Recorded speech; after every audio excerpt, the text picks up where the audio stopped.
Eu queria ler com você o Salmo de número 46. É um salmo muito gostoso, é um salmo que fala e que me chama e te chama a descansar, a aquietar o meu coração diante do Senhor e saber que Ele é Deus, de que Ele é o Senhor. Às vezes a gente deixa um pouco a desejar nesse negócio. Enquanto o Senhor convida nós a confiarmos nele, nós às vezes não descansamos da maneira que devemos descansar no Senhor. Eu queria ler esse texto com você, e depois eu vou estar lendo uma ilustração com você. Por isso que eu pedi para essa turma ficar aqui, para fazer um fundo musical para mim aqui, para me ajudar. Mas eu queria ler com você. Olha lá, o Salmo de número 46 vai ser projetado aqui, mas eu queria ler na mesma versão que eu tenho, 46, verso do 1 a 11, que diz assim um verso: Deus é o nosso refúgio e a nossa fortaleza, auxílio sempre presente na adversidade. Por isso, não temeremos, ainda que a terra trema e os montes afundem no coração do mar, ainda que estronde as suas águas turbulentas e os montes sejam sacudidos pela fúria.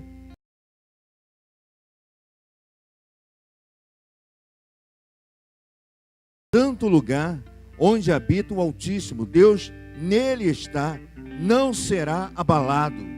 Deus vem em seu auxílio desde o romper da manhã. Nações se agitam, reinos se abalam. Ele ergue a voz e a terra se derrete. O Senhor dos exércitos está conosco. O Deus de Jacó é a nossa torre segura. Venham, vejam as obras do Senhor, seus feitos estarrecedores na terra. Ele dá fim às guerras até os confins da terra. Quebra o arco e despedaça os laços. Destrói os escudos com fogo. Parem de lutar. Saibam que eu sou Deus. Serei exaltado entre as nações. Serei exaltado na terra. O Senhor dos exércitos está conosco. O Deus de Jacó é a nossa torre segura. Amém, igreja? Ele é o nosso Deus. Ele é o nosso Senhor. Ele está conosco. Eu e você precisamos crer, precisamos acreditar, precisamos confiar e saber que o Senhor está aqui entre nós, e saber que o Senhor é o nosso Deus. Esse salmo ele nos traz uma alegria muito grande, porque ele diz: o Senhor é o nosso refúgio. Eu e você, a cada dia, precisamos descansar e saber que temos um Deus que cuida de mim e de você. Sabemos que um Deus que tem trabalhado por mim e por você. Sabendo que um Deus que não encolheu as suas mãos, mas Ele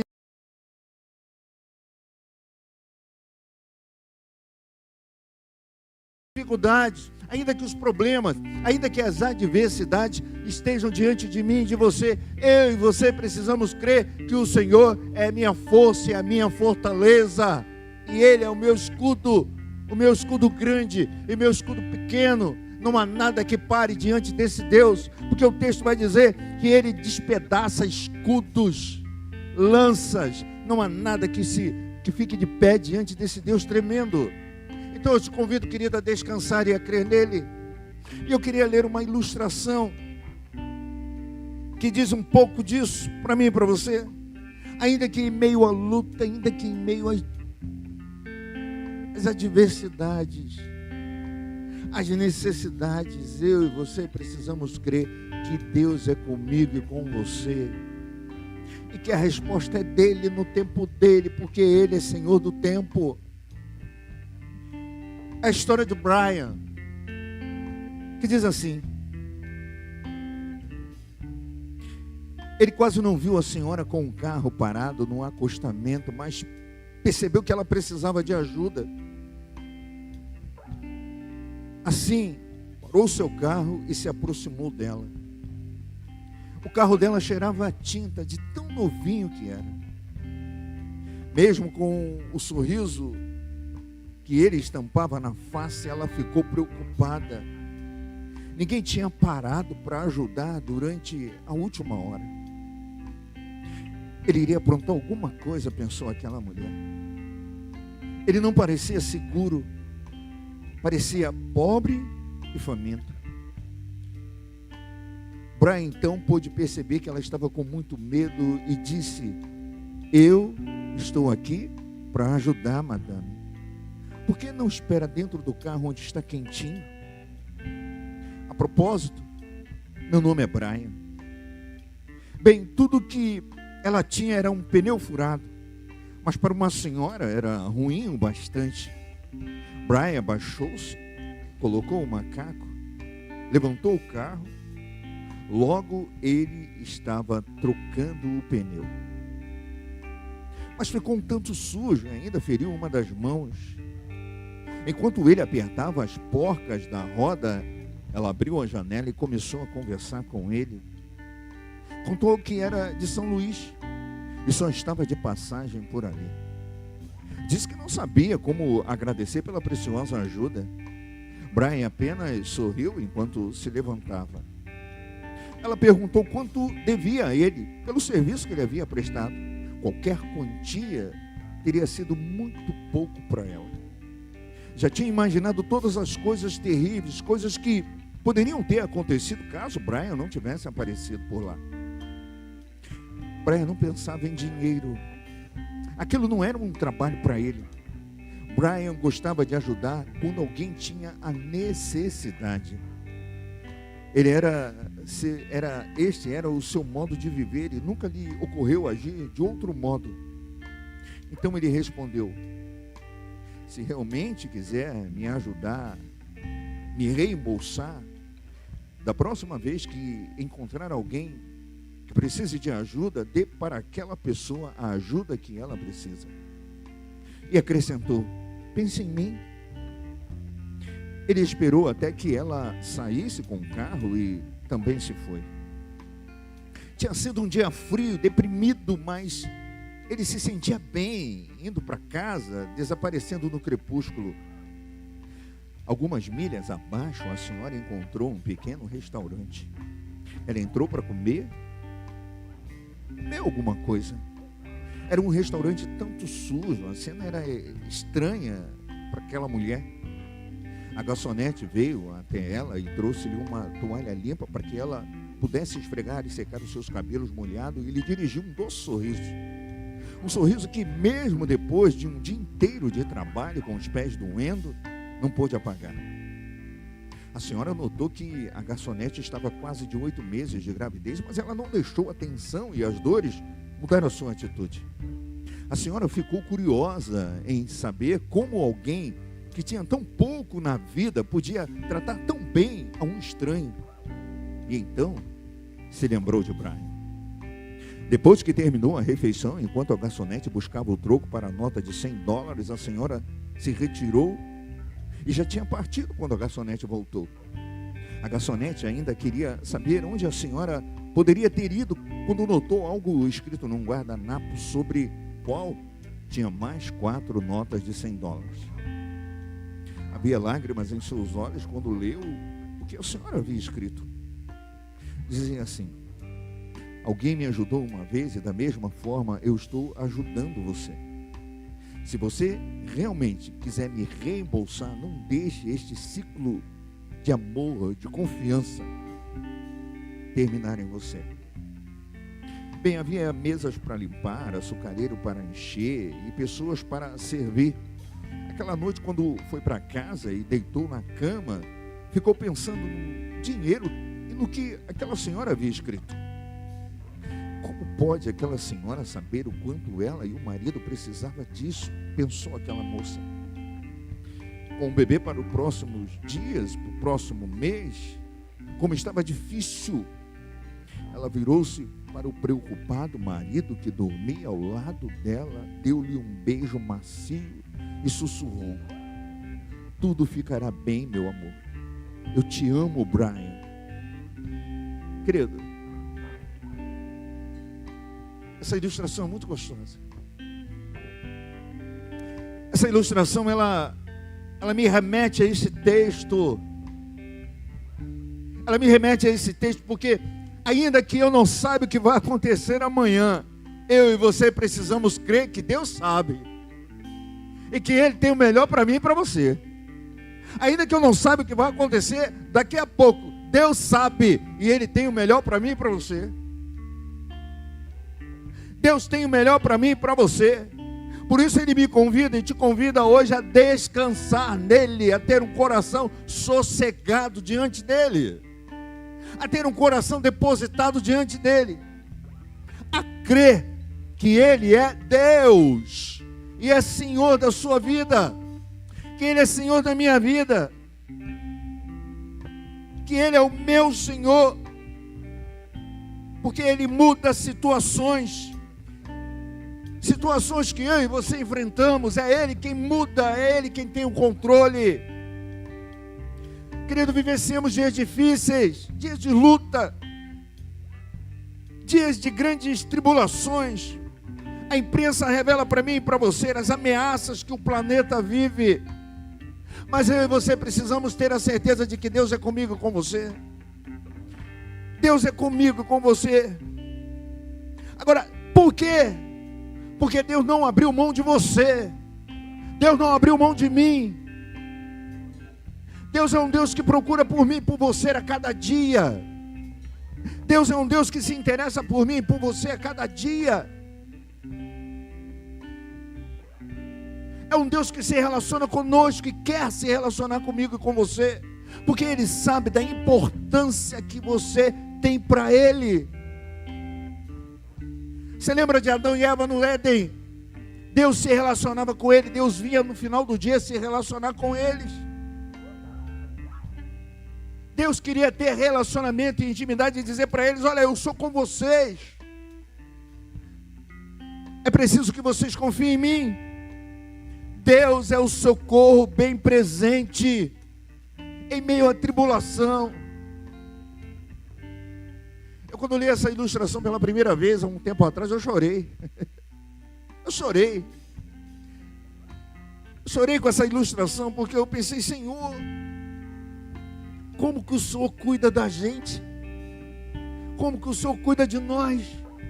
E às vezes nós não percebemos. E Deus está operando, Deus está agindo, porque Ele é o meu refúgio, é o teu refúgio, Ele é o meu socorro bem presente, pelo que eu e você não temeremos medo algum, não teremos medo algum,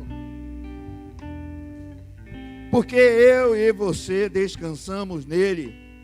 E o texto vai dizer: ainda que as águas rujam, Ele é contigo, Ele é comigo. Descanse no Senhor, querido. Estamos começando um novo ano. Eu não sei o que vai acontecer pela frente. Eu só sei que eu e você entramos no mercado, a coisa está feia. O negócio está ruim. Vai vir aumento agora no final de mês de luz e água. Não sei como é que vai ser. Ainda está começando o ano. Mas eu e você não podemos nos preocupar com essas coisas, porque nós temos um Deus que cuida de nós. Mesmo que me encontre no leito de enfermidade ou no momento de angústia, chorando, a ingratidão de amigos, eu e você não devemos nos desesperar, não devemos desanimar, antes devemos confiar. Aprender a confiar somente em Deus significa quietar-se dentro de si mesmo, esperando o livramento do Senhor. Com certeza, creia, Ele virá. Agora, como é que você confia no Senhor? Você confia no Senhor através da palavra dEle, olhando para a palavra do Senhor, porque quando eu olho para a palavra do Senhor, quando eu medito na palavra do Senhor, Ele me fortalece diante das lutas e das dificuldades. É Ele que me fortalece. João vai escrever na sua carta e vai dizer: aquele que tem os meus mandamentos e guarda, esse é quem me ama. E quando a gente ama, a gente confia. Então ele poderia dizer: aquele que tem os meus mandamentos e guarda, esse é quem confia em mim. Nós precisamos confiar no Senhor, somente nele, na palavra dele, no que ele fala comigo e com você através da palavra. Eu falava pela manhã lá na igreja, me mandaram um vídeo de um tal de raio-x de Jeová. Eu não sei se você já viu esse negócio, querido. Você não viu, não? Ninguém viu? Lá na igreja eu perguntei, também ninguém viu de manhã. Glória a Deus pela sua vida que você não viu esse negócio, querido. Para você ter uma ideia de como está o mundo aí fora, no meio do evangelho, no meio evangélico, a pregação do evangelho de Jesus, porque Jesus não é pregado um monte de bobagem, um monte de heresia. Aí me mandaram outro, pastor Marcelo, olha aí, esse aí faz revelações através de CPF, ele olha, sabe o CPF da pessoa. Você também nunca ouviu isso não, querido? Louvado seja Deus pela sua vida, Deus tem guardado você. É assim que está.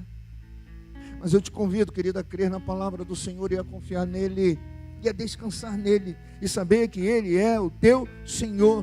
Deus tem o controle absoluto de tudo. Não há nada, um Deus que mede o céu com os palmos, o universo, com a palma da sua mão. Um Deus que toma o oceano como concha da sua mão. Quem sou eu e você para ele? Um Deus que me convida e te convida a descansar e a confiar. Quem sou eu e você?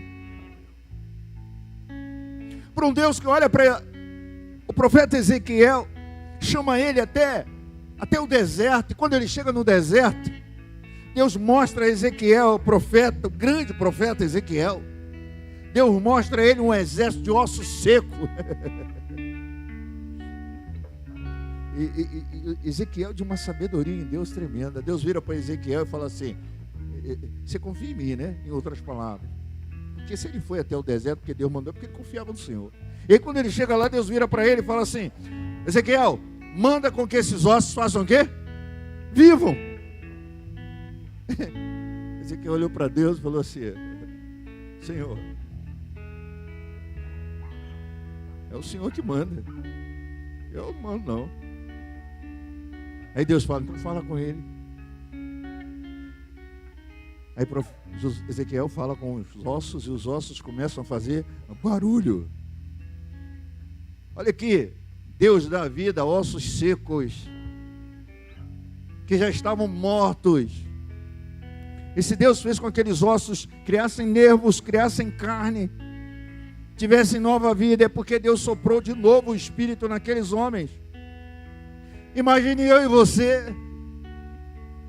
Imagine Ezequiel olhando aquele feito de Deus tremendo. Olha aqui, não precisa eu ver o sobrenatural de Deus para crer nele. Porque a palavra em Hebreus, nos 11, vai dizer o que para mim e para você? A minha fé vem pelo... A fé é o firme fundamento das coisas que não se veem, mas das coisas que se esperam. Eu preciso crer na solução para a minha vida pela fé. Nós cantamos aqui: os reinos se abalam, não é isso? Os povos se curvam. O que mais? E as mãos se levantam para quê? Eu diria para você que esse reino que aí está vai se dobrar diante do Senhor. Porque o meu Deus e o seu Deus, Ele é Senhor. E Ele tem um controle de tudo, de todas as coisas. Ele levantou a sua voz e a terra derreteu. Isso aqui não é história fictícia, isso é verdade. Porque Deus, quando Ele fala, acontece. Eu estava lendo esse texto e eu fiquei pensando. Quando Jesus ressuscitou, o texto vai dizer que houve um grande terremoto. E pessoas que haviam morrido, túmulos se abriram e elas saíram. E as pessoas viram os mortos, aqueles que estavam mortos, que haviam vivido, andando pela cidade. Você já parou para pensar num negócio desse? Porque o nosso Deus é um Deus que tudo pode. Ele é dono de tudo. Tudo está sob o seu controle. Ele é o meu e é o seu refúgio. O que eu e você precisamos crer é que Ele vive e está entre nós hoje. Eu e você precisamos descansar, parar tudo, aquietar, parar. Às vezes estamos muito agitados, isso nos dificulta a descansar e a crer em Deus. Nos dificulta a confiar no Senhor. Eu e você precisamos relaxar. Precisamos repousar. Precisamos dar uma pausa. E o Senhor todo dia diz para mim e para você: não estejais ansiosos com o dia de amanhã, porque o dia de amanhã me pertence. O Senhor todo dia diz para mim: olha, você não pode contar um fio da sua cabeça. O Senhor todo dia diz para mim: olha, não cai um fio de cabelo seu sem que eu não permita. Eu sou abençoado pelo Senhor, querido, porque olha aqui, ali o meu irmão ali, é promessa, gente. Deus não fala assim: nasceu o cabelo porque eu quis, não é isso? Mas Deus fala assim: não cai um fio de cabelo da sua cabeça sem que eu não permita. Olha, isso não é promessa de Deus, querido? Então por que você vai botar prótese? Esconder a bênção de Deus, querido? Por que eu vou botar prótese? Não, é bênção do Senhor sobre a minha vida e sobre a sua vida. Tão bênção que Eliseu foi chamado de careca por uma turma grande. Você conhece esse texto? Conhece? Eliseu está ali, a turma, Eliseu passa, vem mais de 40 rapazes, chama Eliseu de careca. Me chamar de, como é que você chama o servo do senhor de careca? Me chamar de careca. Aí chamamos Eliseu de careca. Imagina como é que eles fizeram. A pessoa, Magalhães, a galera daquela, como é que eles fizeram? Seu careca! É meio careca! Fala, seu escorrego de piolho! Eles avacalharam Eliseu. Eliseu olhou 2 ursas. As ursas foram lá e fizeram o que com aqueles mais de 40 rapazes? Acabou com ele. Não me chama de careca mais não. Não chama assim não, tá vendo, meu? É bênção, tá vendo como é que Deus cuida da gente? Você já viu Deus fazer alguma coisa com alguém que era cabeludo? Não? Deus não fez nada com alguém cabeludo. Magalhães, não adianta você ter essa barba grande não. Deus não fez nada. Mas Eliseu foi protegido por Deus. Querido, Deus cuida de mim e de você. Deus cuida de você. Deus está operando, Deus está agindo, Deus está fazendo. Porque Deus faz o que nós não podemos fazer. O que eu não posso fazer, Ele vai fazer. Quando a gente olha para a história de Lázaro, um texto muito conhecido seu e meu, Lázaro está morto dentro do túmulo. Jesus poderia, com um piscar de olhos, com um sopro, arrancar aquela pedra de lá. Mas Ele faz com que os discípulos, os apóstolos vão lá e façam o quê? Tire vocês as pedras. O que você pode fazer, olha aqui, confiar no Senhor, não é saber só o que Ele pode fazer, saber o que você vai fazer, e em cima do que vou fazer, do que você vai fazer, Ele vai operar na sua vida. Os apóstolos vão lá, tiram a pedra, e aí Jesus vai agir com um milagre sobrenatural. Há coisas que você pode fazer, o que você não tem feito? O que você pode fazer e você não tem feito? Porque aquilo que Deus pode fazer, Ele vai fazer. Aquilo que você vai fazer, você vai ter que fazer. Você vai ter que fazer. Quando Jesus chama Bartimeu, Bartimeu está clamando pelo caminho. Jesus, filho de Davi, tem misericórdia de mim. Jesus manda chamá-lo. Jesus poderia ter ido até ele, mas Jesus chama ele, manda chamá-lo. Ele lança de si o quê? A capa, que era a qual ele usava para se aquecer. Ele levanta num salto só, e ele quer achar Jesus. Ele vai até Jesus, e quando ele chega em Jesus, tem respostas, querido, que você tem que dar para Deus. E Jesus vira para Bartimeu e fala: Bartimeu, o que você quer que eu te faça? Você já parou para pensar nesse negócio? Você chega diante de um cadeirante e vira para ele e fala assim: o que você quer que eu te faça? Você que está me procurando, ele quer o quê? Ele quer ficar em pé. Bartimeu queria o quê? Ele queria enxergar. E Jesus: o que você quer que eu te faça? Querido, olha aqui, confiar em Deus é saber as respostas certas que você vai dar para Deus. Às vezes Deus está te fazendo uma pergunta, está me fazendo uma pergunta, eu estou respondendo o que não é para responder. Você lembra do homem que estava no poço, lá no tanque de Betesda? Jesus chega para ele e pergunta para ele se ele quer ser curado. Ao invés dele responder para Jesus que ele quer ser curado, o que ele diz para Jesus? Olha, quando a água movimenta, vem alguém, pula, passa na minha frente. E Jesus fala assim, em outras palavras, não é isso que eu estou te perguntando. Não é isso que eu estou te perguntando, eu posso fazer. Você está me respondendo o que eu não te perguntei. Às vezes a gente está respondendo para Deus o que Ele não perguntou para você. Às vezes você está dizendo para Deus o que Ele não precisa saber. Porque o que Ele está querendo que você entenda é que Ele pode fazer todas as coisas. E Ele está perguntando, você vai querer ficar onde você está ou você vai querer seguir adiante? Ah, Senhor, eu não sei como é que faço para fazer isso, Senhor. Mas Ele não está te perguntando, fala, Senhor, eu quero. Você quer? Então eu vou providenciar para você a estrada, o caminho, a solução, porque eu sou a solução.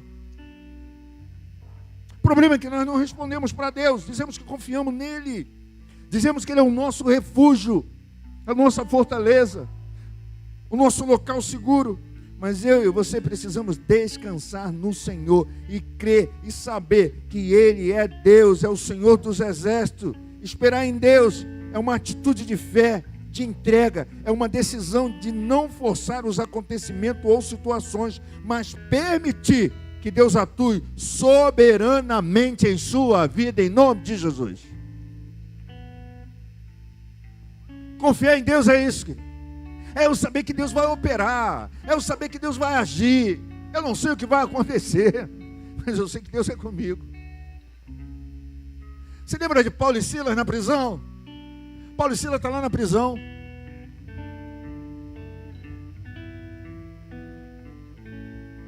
Eles haviam tomado uma surra que eu não queria ter tomado a surra que eles tomaram. E eles estão ali, um olhando para o outro. Jogaram eles no fundo da prisão. Você conhece o texto? E um olha para o outro e fala assim, ó, Silas, vamos cantar uma canção. Aí Silas, pô, Paulo, vamos sim. Vamos cantar. Vamos cantar, Paulo. Mas Silas não perguntou para Paulo, Paulo, você sabe melisma? Silas, você sabe voz de peito, voz de cabeça? Você sabe voz de frente, voz de trás? Você sabe agudo, médio, alto? Não falo nada disso. Ele olhou e falou, vamos cantar, estamos arrebentados mesmo. Estamos arrebentados, cheio de vergonha nas costas. Aquele vergão que mamãe, quando pegava a gente com a vara de goiaba, dava. Eles estão ali, um olha para o outro e diz assim, vamos cantar. Vamos cantar. Porque o Senhor disse que nós seríamos presos, nós seríamos perseguidos, nós seríamos jogados na prisão por causa do nome dele. É isso que eles conversam um com o outro. E olha o que está acontecendo. Eu estou aqui, você está aqui, Silas. Então vamos adorar o Senhor. E aí eles começam a cantar, querido. Eles começam a adorar o Senhor. E quando há uma adoração, obrigado, querido. Deus deu discernimento, irmão. Rapaz. Que bênção. Lá na igreja é a mesma coisa. Pode abrir, querido. Lá na igreja é a mesma coisa. Eu não consigo abrir esse negócio. Não consigo. Obrigado. Eles começam a adorar o Senhor, eles começam a cantar, eles começam a vibrar. Eu não sei como é que era a melodia, eu não sei o ritmo, eu não sei. Eu só sei de uma coisa, houve um terremoto naquele lugar, querido.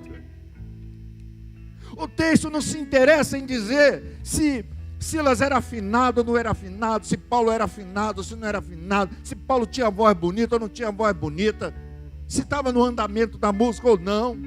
A métrica, não falou nada disso. O texto diz que enquanto eles adoravam, porque eles confiavam num Deus vivo. Enquanto eles adoravam, o texto diz que houve um terremoto. Olha que coisa tremenda. Presta atenção. O poder não estava nas vozes de Silas e Paulo. O poder estava no Espírito que habitava neles, no nome de Jesus. Você lembra de Davi? Davi está lá cuidando das ovelhas do pai dele. Um jovem. E aí Saul está sendo atormentado por um espírito maligno, diz o texto. E alguém na presença do rei Saul fala sobre Davi. Olha, tem um jovem lá, hein? no campo, um belemita. Olha, quando ele toca, quando ele canta, o Senhor é com ele. E aí o rei fala assim: olha, vai lá buscar, mas busca o que está no campo com as ovelhas, trabalhando, envolvido na obra do Pai, compromissado com a obra do Pai. E aí vão lá e chamam Davi. E Davi, o texto diz que Davi, quando chega na presença do rei Saul, Davi toca. E o espírito que atormentava Saul ia embora, o deixava. O poder não estava no instrumento que Davi tocava, mas o poder estava na vida de Davi, quando eles tocavam, porque em Davi habitava o Senhor dos senhores, porque aquele que dá testemunho de Davi diz que, olha, o Senhor é com ele. Porque Davi confiava no Senhor, porque Davi descansava no Senhor. O Senhor quer te usar, o Senhor quer operar através da sua vida. Talvez você esteja pensando: mas será que Deus pode fazer isso na minha vida? Pode, querido. Deus pode fazer coisas tremendas na minha vida e na sua vida. Eu tenho experimentado coisas na minha vida tremendas de Deus. E Deus pode fazer porque Ele é Deus e pronto. Não há Deus acima do nosso Deus e não há Deus que Ele possa ver, porque não existe. Ele é o Deus eu sou. E Ele me convida e te convida a confiar e a descansar nele. Esperar em Deus, querido, é uma atitude de fé e entrega, é uma decisão de não forçar os acontecimentos, mas é descansar diante do Senhor. O que nós temos feito? Em quem eu e você temos confiado? Uma canção antiga que dizia: mas eu sei em quem tenho crido, lembra? Estou bem certo, é poderoso para guardar o meu tesouro até o dia final. Não precisa pegar não, querido. É que pastor às vezes é assim, pastor às vezes sabe as coisas na cabeça de pastor. Liga não, tá? Fica tranquilo. Mas, querido, o Senhor nos convida a confiar nele, a descansar nele. A descansar nele. Lembra de Jairo?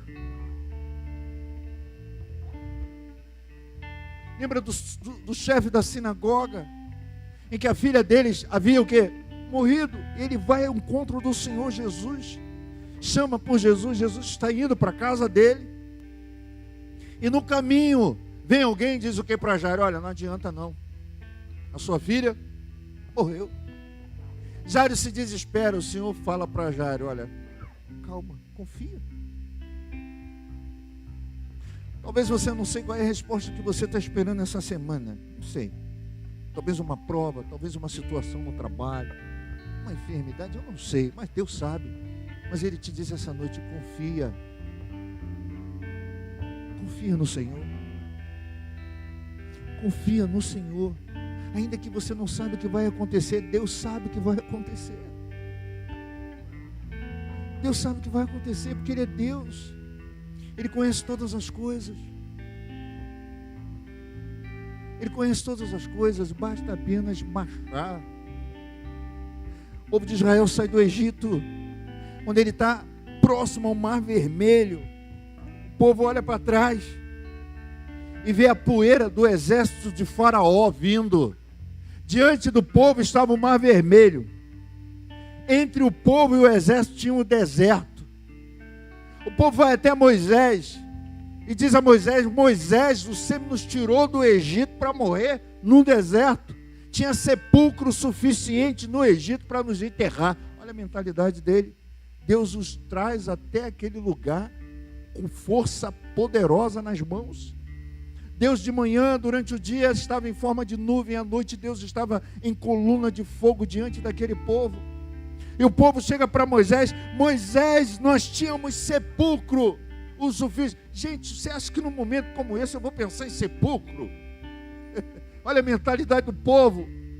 O povo lembra do sepulcro. O povo não lembrou da coluna de fogo. O povo não lembrou da nuvem do Senhor.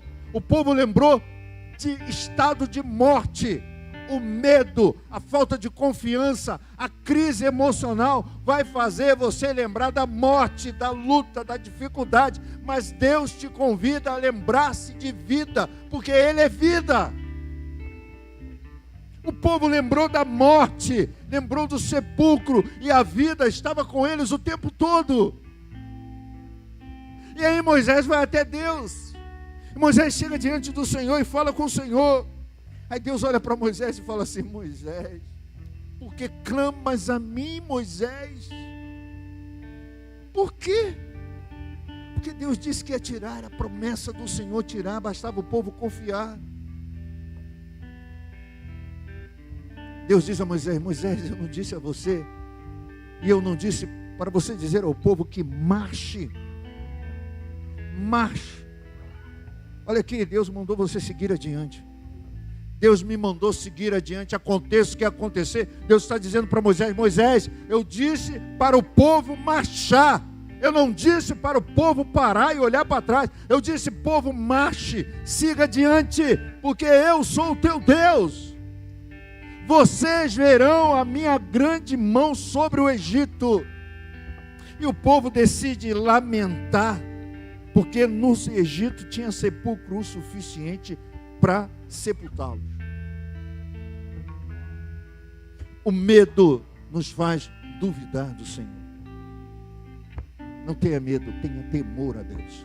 E submeta-se a Ele, confiando nele, descansando nele.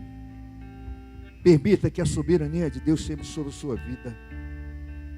Descanse nele. Confia nele.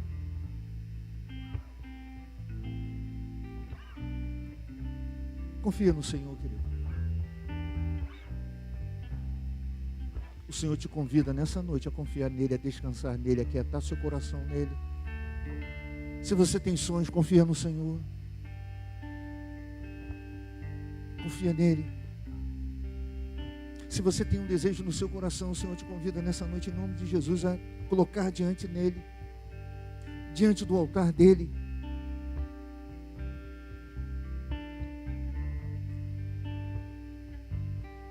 Tem tanta gente colocando nos dias de hoje a confiança no homem,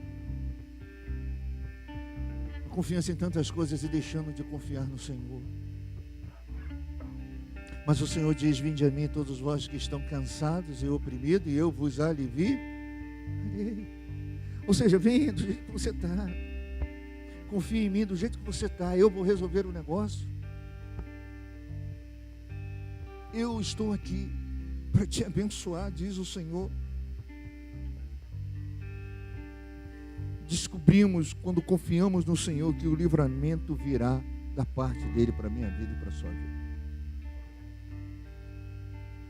Mas olha aqui, preste atenção. Tudo isso vale para a minha vida e para a sua vida, se eu e você, como crentes que somos, investimos tempos na leitura e numa vida de oração.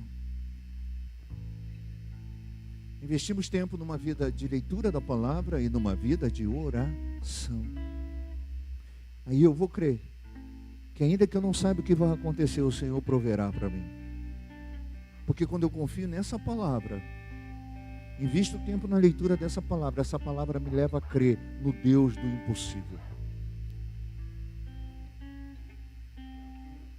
Essa palavra me leva a crer no Deus do impossível, quando eu me relaciono com essa palavra. Porque a fé vem pelo ouvir e meditar na palavra de Deus. Quando eu medito nessa palavra, como debruço nessa palavra, eu sinto o desejo de falar com Deus, eu sinto o desejo de orar a Deus, eu sinto o desejo de me envolver com Deus, de me aproximar de Deus a cada vez mais. O problema é que vivemos numa geração em que dizemos que confiamos no Senhor, dizemos que amamos o Senhor, dizemos que buscamos o Senhor, mas não buscamos a palavra do Deus que dizemos que amamos. Se eu não leio essa palavra, se eu não busco essa palavra, como é que eu amo a Deus? Porque Ele mesmo vai dizer que aqueles que têm os meus mandamentos e os guardam, esse é quem faz o quê? Esse é quem me ama.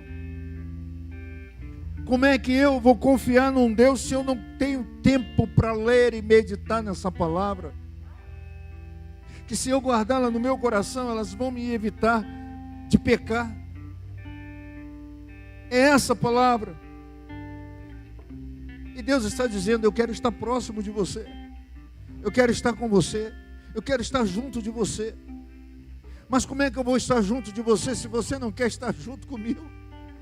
Quando eu busco na palavra do Senhor, eu estou dizendo para o Senhor: Senhor, eu confio em Ti, eu confio no que está escrito aqui, eu confio na promessa que o Senhor tem para a minha vida. Mas tem muito crente hoje, querido, que crê em frases de efeito, e o que mais nós temos nas redes sociais hoje é pregadores de frases de efeito. Fala uma série de coisas, quando eles estão falando de casamento, de família, de casal. Ontem eu falava com a Lene, tinha uma mulher falando lá, não vou citar o nome dela, e ela falando uma série de coisas, muitas frases de efeito sobre casamento, e ele fazia pose para falar, mas Jesus mesmo nada.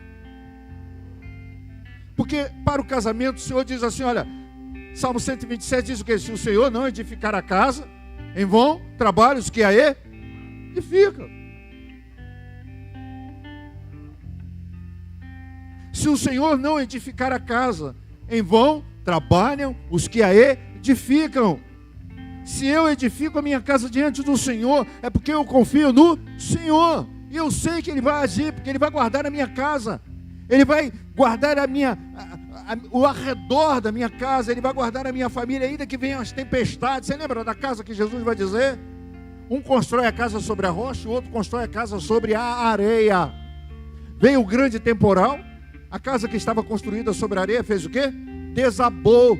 Mas aquele que confiava na rocha, que é Jesus, construiu a casa sobre a rocha. Querido, veio a tempestade, veio o vento forte, deve ter quebrado telha, deve ter quebrado alguma janela. Eu estou aqui conjecturando com você. Deve ter voado algumas coisas da casa. Deve ter voado. Mas a casa permaneceu de pé. Veio um vendaval, diz o texto, mas a casa permaneceu de pé. Lembre, voou a antena da casa, voou coisas da casa, mas ela não caiu, porque ela estava firmada na rocha. É Jesus que nós temos que pregar. Então eu te confio, é confiar nele, é descansar nele, é esperar nele. Porque quando eu confio no Senhor, eu tenho a certeza de que eu não estou sozinho. Porque aquele que habita no esconderijo do Senhor, a sombra do Onipotente descansará. Aquele que habita nele vai descansar. A sua sombra vai descansar. Querido, reconheça que o Senhor é o seu Senhor. Reconheça que Ele é o Senhor da sua vida. Reconheça isso. Que nós precisamos nos dias de hoje, no Evangelho que tem sido pregado nos dias de hoje, é meditar nessa palavra, é confiar nessa palavra, é aquietar o nosso coração nessa palavra. Porque tem muita coisa sendo pregada aí fora, querido, menos Jesus. Muita coisa sendo pregada aí fora, menos o nome do Senhor Jesus. Porque é o nome dele que liberta. É o nome dele que salva. E eu tenho que pregar Jesus, sabe por causa de quê? Porque eu preciso anunciar, para que todo aquele que crê no nome de Jesus, ele vai ser salvo, ele vai ter uma vida eterna com ele. Não adianta eu falar frases de efeito e não dizer: se você morreu hoje, você vai para o inferno, se você não crê em Jesus. Se você morreu hoje sem Jesus, você não vai ter a vida eterna. Não sou eu quem estou falando, é a palavra. Porque Jesus é o caminho, a verdade e a vida. Ninguém chega a Deus senão por Ele. Ele disse: eu sou o caminho, a verdade e a vida. Ninguém chega ao Pai, ninguém vem ao Pai senão por mim. Se eu não pregar isso, o Senhor vai cobrar a mim lá na frente, vai te cobrar lá na frente. Nós precisamos dizer para esse mundo que Jesus Cristo é a solução, mas para isso eu preciso experimentar Jesus.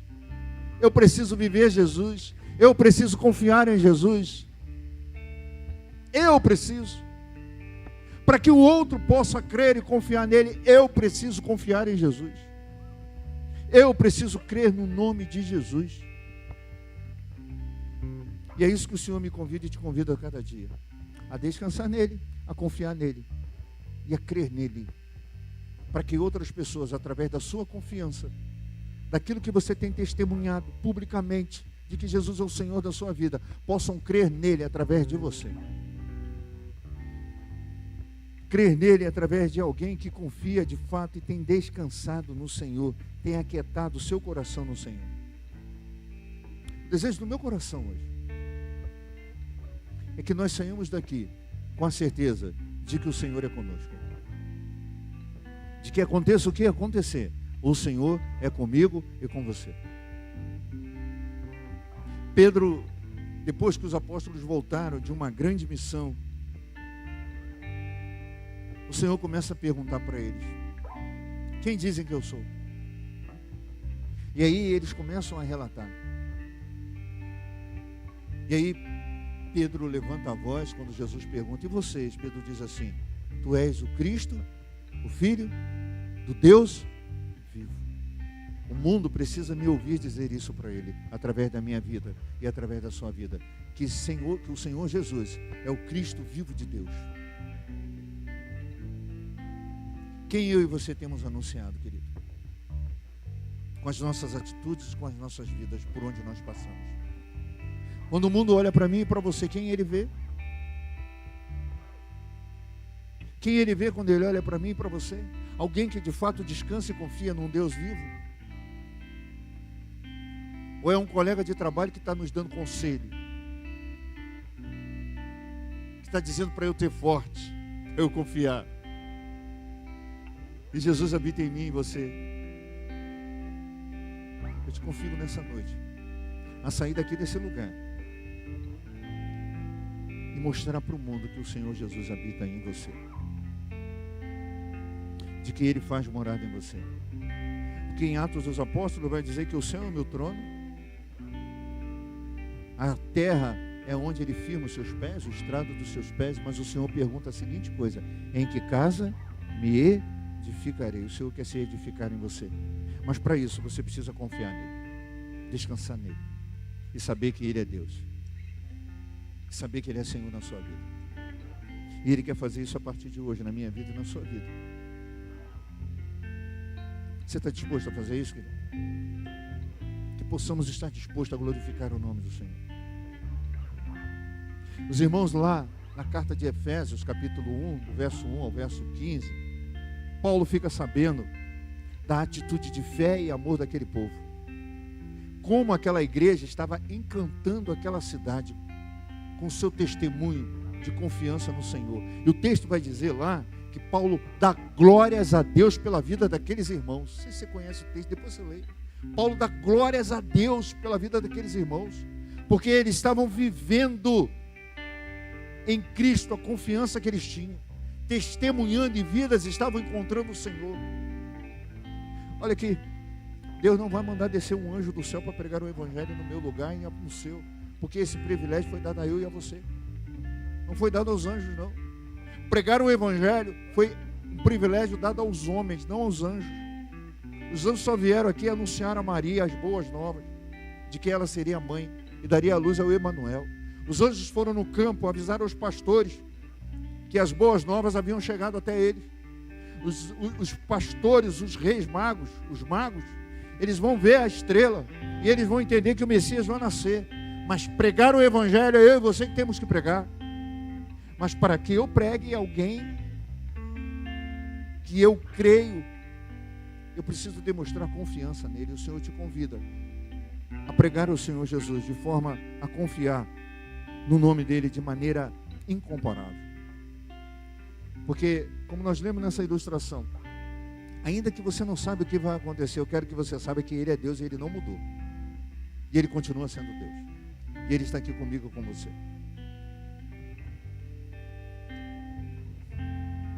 E Ele está aqui comigo e com você nessa noite, te convidando a crer nele. Porque os que confiam no Senhor são como os montes de Sião, que não se abalam, mas permanecem para sempre. É só confiar, é só crer, é só descansar. Jesus, ele quando curava, ele falava: crês tu nisto? E quando a pessoa cria, o próximo que ele lhe dava, ele dizia assim: a tua fé te salvou. É pela fé que eu confio no Senhor. Como diz aquela canção, eu não vivo, eu não creio no que vejo, não é isso? Não é isso? Não é isso a canção? Me ajuda aí. Eu não vivo pelo que creio, pelo que vejo, mas vivo pelo que creio. Obrigado, querido. Jovem é bom por causa disso, né? Eu não vivo pelo que vejo, mas eu vivo pelo que creio.